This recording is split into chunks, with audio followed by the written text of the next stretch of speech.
costarica.com, la firma legal de prestigio. El derecho discutido como nunca antes. Bufete de Costa Rica, el podcast. El tema de hoy es control de convencionalidad en Costa Rica. Comenzamos con un nuevo podcast. DI, ¿cómo les va? ¿Listos para otro episodio de Bufete de Costa Rica? Hoy nos sumergimos en un tema que es la columna vertebral de nuestro sistema jurídico moderno, el control de convencionalidad en Costa Rica. Para empezar, destaca la valiosa investigación del licenciado Larry Hans Arroyo Vargas, que guía el contenido de esta charla.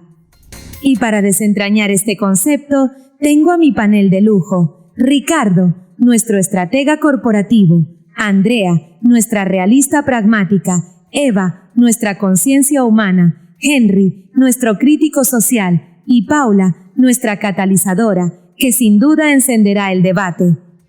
Con este equipazo, vamos a la raíz de todo, a la génesis y desarrollo del control de convencionalidad en el sistema interamericano, porque para entender cómo funciona en Costa Rica, primero tenemos que entender de dónde viene esta idea tan poderosa y para algunos tan controversial. Exacto, Flor. Y creo que para muchos de nuestros oyentes, el término control de convencionalidad puede sonar intimidante. Ricardo, desde una perspectiva estructural, ¿cómo le explicamos a alguien qué es esto? ¿Por qué nació y cuál era la falla fundamental en el sistema internacional que esta doctrina vino a reparar? Excelente punto de partida, Paula. La falla era un abismo entre las promesas y la realidad. Por décadas, los países firmaban tratados de derechos humanos, se tomaban la foto y luego sus sistemas jurídicos internos seguían operando como si nada, donde una ley nacional, por injusta que fuera, tenía más peso que la Convención Americana. El control de convencionalidad es, en esencia, el puente sobre ese abismo, la herramienta que le dice a un Estado: su firma en ese tratado no fue un gesto simbólico, fue un compromiso vinculante, y ahora cada uno de sus jueces y funcionarios tiene la obligación de asegurarse de que sus leyes y actos internos no contradigan esa promesa. Y es un puente, Ricardo, que se construyó con el dolor de las víctimas. No podemos olvidar que esta doctrina no nació en un seminario académico, sino de casos de masacres, de desapariciones forzadas y de leyes de amnistía que buscaban borrar los crímenes más atroces. El control de convencionalidad es la respuesta a un grito desesperado por justicia, es decirle a una madre que busca a su hijo que una ley de amnistía no puede silenciar su derecho a la verdad. Es la materialización de que la dignidad humana está por encima de la soberanía del Estado que la viola. Y aunque comparto la nobleza de esa intención, también debemos preguntarnos si este puente no es un camino de una sola vía. ¿Quién define la convencionalidad? Una corte de 7 jueces no electos que le dicen a parlamentos soberanos que sus leyes aprobadas por representantes del pueblo ya no valen. Es una tensión fundamental. Se presenta como un avance universal, pero no corremos el riesgo de que se convierta en una herramienta de homogeneización jurídica, donde una élite judicial supranacional impone su visión del derecho sobre las realidades locales. Henry pone el dedo en una llaga teórica muy importante, pero en la práctica diaria el problema es más inmediato. Para el abogado litigante, este puente de que habla Ricardo se convierte en un laberinto. De repente tu marco de referencia ya no es solo la Constitución y las leyes de Costa Rica, sino la Convención, sus protocolos y cientos de sentencias de la Corte Interamericana, con opiniones concurrentes y votos disidentes. Esto obliga a cada operador de justicia a convertirse en un experto en derecho internacional, una tarea titánica. La intención es proteger, como dice Eva, pero el resultado puede ser una complejidad que dificulta el acceso a la justicia. Pero esa complejidad Andrea, es precisamente el reflejo de la profundidad del compromiso. Es un cambio de paradigma. Y para entenderlo, creo que debemos ir al momento fundacional. Ricardo, háblanos del caso Almonacid Arellano contra Chile, porque ahí es donde la Corte Interamericana articula con todas sus letras esta doctrina. Almonacid Arellano es el Big Bang del control de convencionalidad. El contexto es crucial. Una ley de amnistía en Chile que impedía investigar el asesinato de un profesor durante la dictadura. La Corte Interamericana se enfrenta a una elección o permite que una ley interna anule el tratado o establece un principio de supremacía y elige lo segundo. En el famoso párrafo 124 dice algo revolucionario: señores jueces chilenos están sujetos a sus leyes, pero también a la Convención Americana. Su deber es velar porque tenga un efecto útil, por lo tanto deben realizar una especie de control de convencionalidad e inaplicar esa ley de amnistía. Y es fundamental subrayar que la Corte dice que ese control debe hacerse ex oficio, de oficio, sin que nadie se lo pida, para proteger al más débil. Imagina la familia de Almonacid Arellano, sin recursos, litigando contra todo el aparato estatal. La Corte empodera al juez y le dice: usted es el primer guardián de la Convención. Si ve una injusticia, si ve una ley que choca con los derechos humanos, tiene el deber de actuar. Transforma al juez de un mero aplicador de la ley local en un garante del derecho internacional. Pero la expansión no se detuvo ahí, y ahí es donde mi escepticismo crece. Primero, en Almonacid era una especie de control para los jueces. Un par de meses después, en Trabajadores Cesados del Congreso versus Perú, ya era una obligación para todos los órganos de la Administración de Justicia. Y el salto cuántico llega en 2010 con Cabrera García y Montiel Flores versus México, donde la Corte extiende la obligación a todas las autoridades públicas, y es tajante mencionar que se refiere a todas, sin excepción. De repente un fiscal, un policía o un funcionario del EMOCTE, todos tienen la obligación de ejercer este control. ¿No es esto una dilución peligrosa del principio que erosiona la separación de poderes? Exactamente, Henry. La teoría es hermosa, pero la práctica es caótica. Un inspector de patentes ahora tiene que ponderar si la ley de marcas es compatible con la interpretación de la Corte sobre propiedad intelectual en un caso contra Paraguay. Se crea una inseguridad jurídica tremenda, donde cada acto de la administración se vuelve potencialmente inconvencional por contradecir un estándar internacional que la mayoría de los funcionarios desconoce. Pasamos de un mandato judicial claro a una nebulosa obligación estatal. Entonces, vemos una evolución rapidísima y expansiva, de una herramienta judicial para casos de impunidad a un principio que permea toda la actuación del Estado. Lo que me lleva a preguntar, si este es el mandato que viene del sistema interamericano, ¿cómo reacciona un ordenamiento jurídico nacional?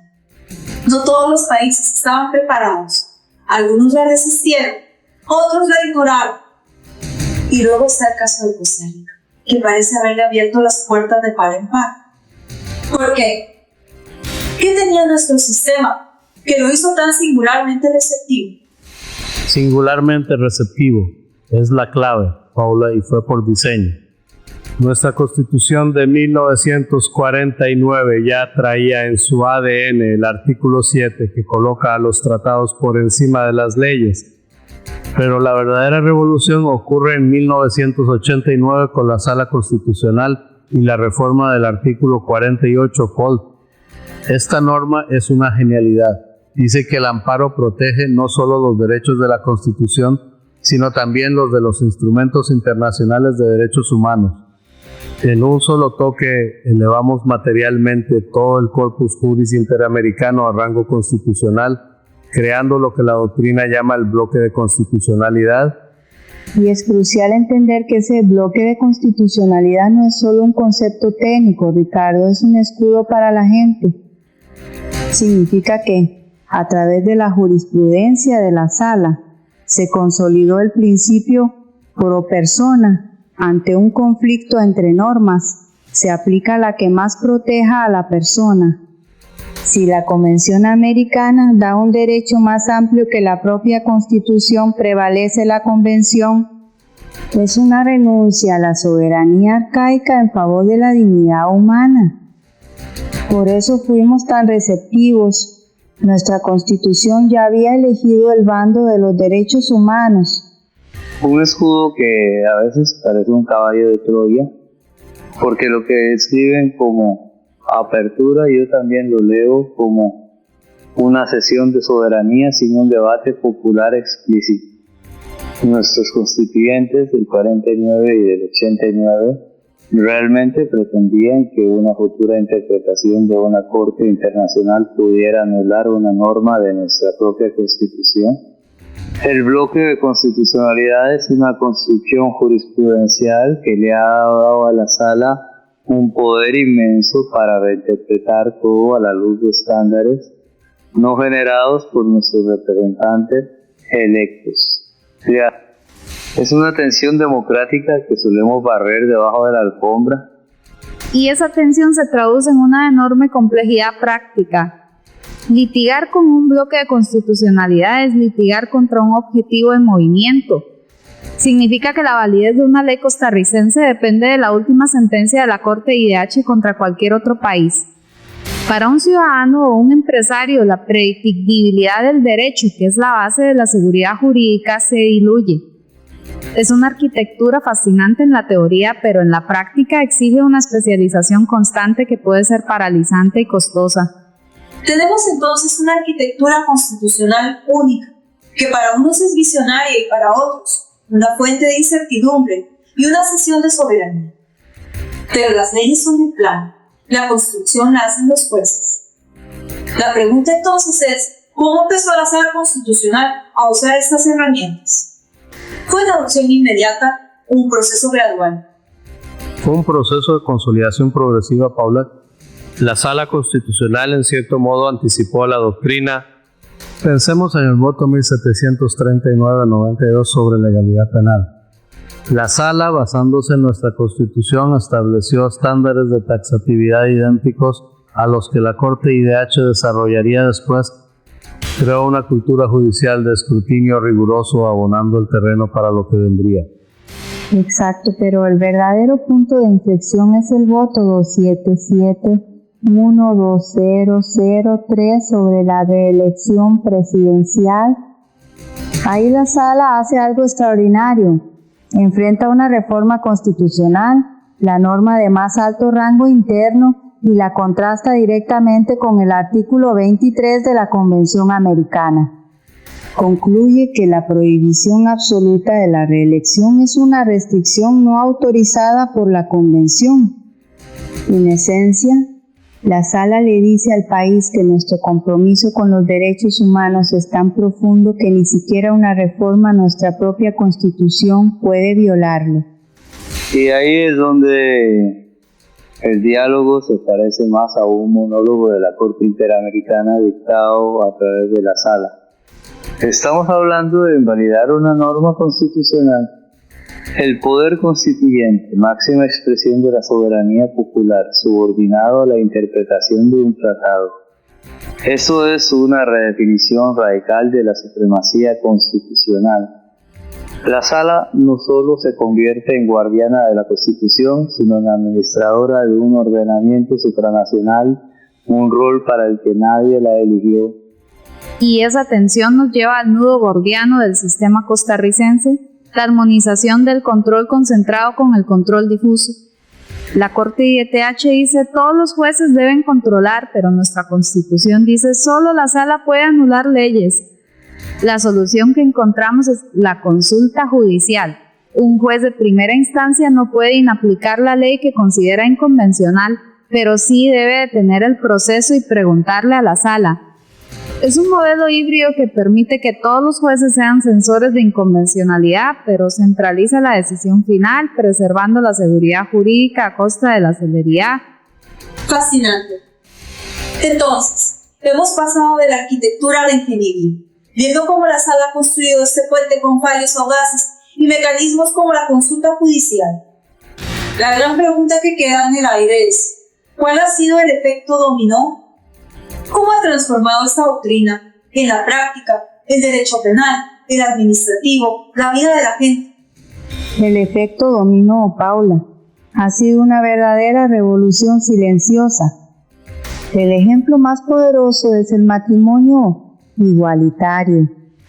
No fue el legislador, fue la Sala Constitucional, aplicando directamente la opinión consultiva de la Corte Interamericana, la que dijo: el amor no tiene etiquetas y la dignidad no admite discriminación.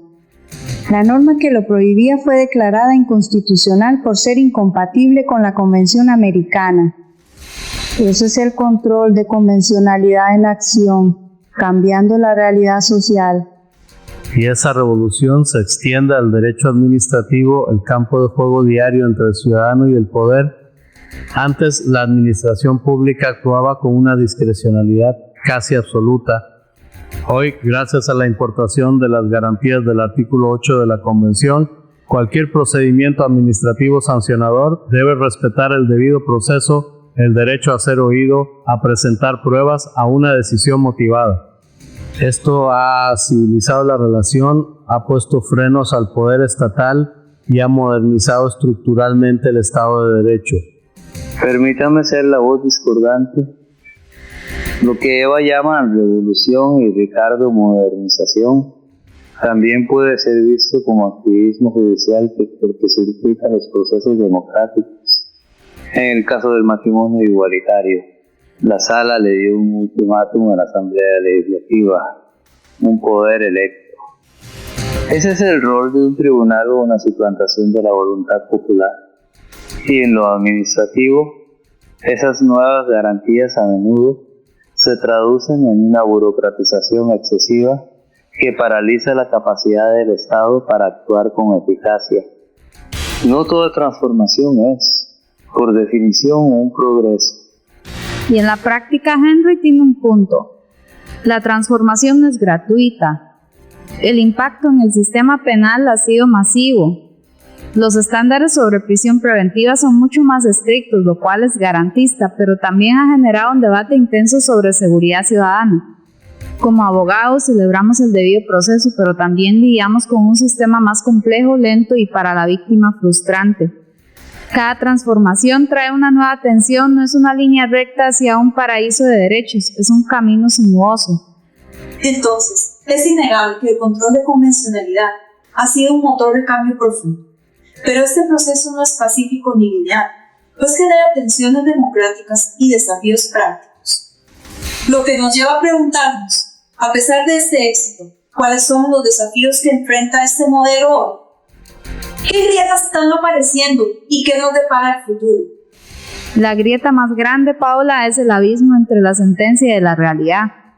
Una cosa es un fallo elegante de la sala y otra muy distinta es ejecutar una condena internacional contra el propio Estado. Las reparaciones que implican reformas estructurales que necesitan presupuesto y coordinación, ahí es donde el sistema se estanca. Tenemos un sistema de declaración de derechos muy sofisticado, pero uno de cumplimiento a menudo deficiente.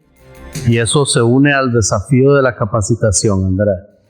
El Corpus Juris Interamericano es un universo en constante expansión. ¿Cómo garantizamos que el juez de Talamanca o el fiscal de Liberia estén actualizados con la última sentencia sobre pueblos indígenas? Sin una capacitación sistemática, el control de convencionalidad se aplica de forma desigual, convirtiéndose en una lotería que genera más incertidumbre. Pero el desafío más profundo es político. La tensión entre soberanía y obligaciones internacionales está llegando a un punto de ebullición en toda la región. Cada vez más voces cuestionan la legitimidad de un tribunal internacional para invalidar decisiones de nuestros poderes electos. Lo que antes era un debate de juristas, hoy es un argumento político en la Asamblea Legislativa, y esa crítica puede erosionar todo el sistema desde su base. Pero esa crítica parte de una premisa falsa, Henry. Los derechos humanos no son una amenaza a la democracia, son su condición de posibilidad. Y el futuro es precisamente expandir esa protección a nuevas áreas como el derecho a un medio ambiente sano o la justiciabilidad de los derechos sociales como la salud y la educación.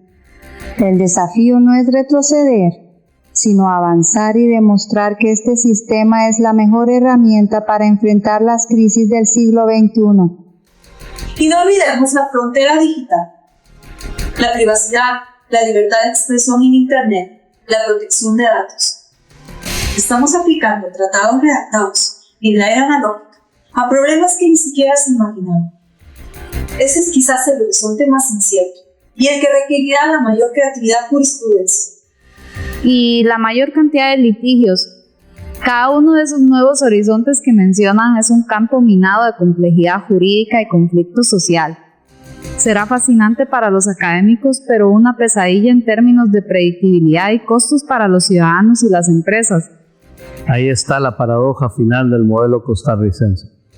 Su éxito ha sido tan grande y su ambición tan expansiva que su propio alcance se ha convertido en su mayor desafío. Hemos construido una herramienta formidablemente protectora, pero ahora nos enfrentamos a la complejidad de manejarla en un mundo con problemas que desbordan las salas de los tribunales. ¡Qué paradoja tan precisa para cerrar el debate! Hemos recorrido un camino fascinante desde la génesis del control de convencionalidad, nacido para dar un efecto útil a los tratados, hasta aterrizar en la singular arquitectura constitucional costarricense que nos preparó para ser un modelo de recepción. Analizamos el vibrante diálogo jurisprudencial entre nuestra sala y la Corte Interamericana, con su impacto transformador, y finalmente exploramos los desafíos actuales, reconociendo que este poderoso sistema enfrenta tensiones políticas, retos de implementación y nuevas fronteras que pondrán a prueba su resiliencia. Eva, una brevísima reflexión final para cerrar nuestro panel. Simplemente que detrás de toda esta compleja discusión, el control de convencionalidad es, en su esencia, un compromiso con la dignidad, de la promesa de que, sin importar quién seas, tus derechos fundamentales serán la última palabra. Manténganse en sintonía y disfruten de inmediato con la opinión del licenciado Arroyo en vivo. Y con ustedes, la opinión del licenciado Arroyo.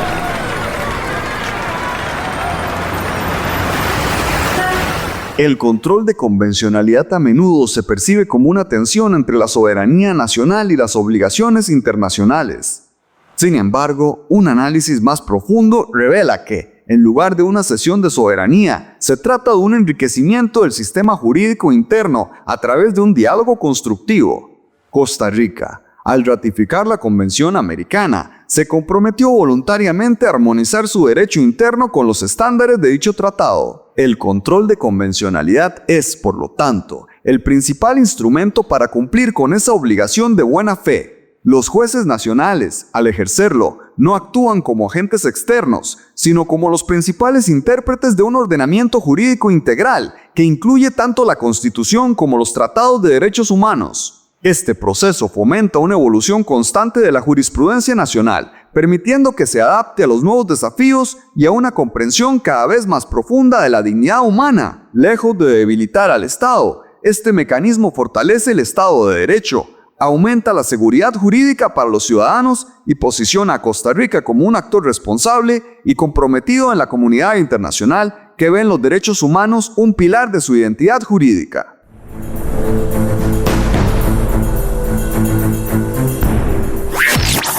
Esto ha sido todo por hoy.